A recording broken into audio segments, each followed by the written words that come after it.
It's time for you to move to the next prayer station. I hope you're able to list a bunch of the ways that God has been good to you. Please make your way to station number 4, God's Promises.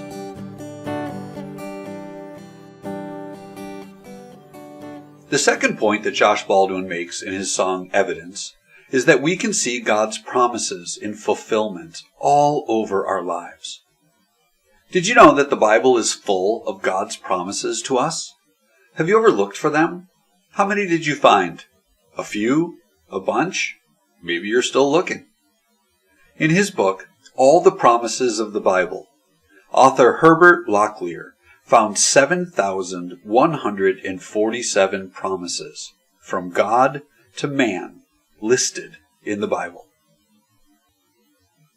We're not going to ask you to find all of those promises today, but we've listed a few of these promises in your book.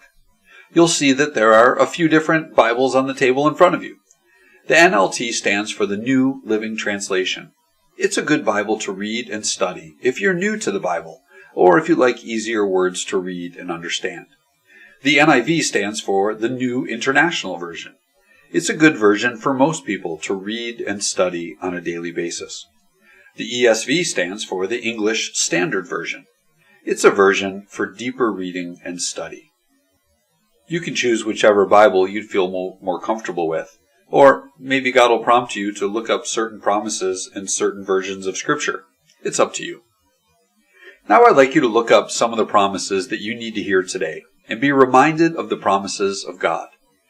As you find promises that mean a lot to you today, circle or underline that promise and the Scripture that you've read, and make notes as to what God is saying to you as you read these promises in His holy written word today.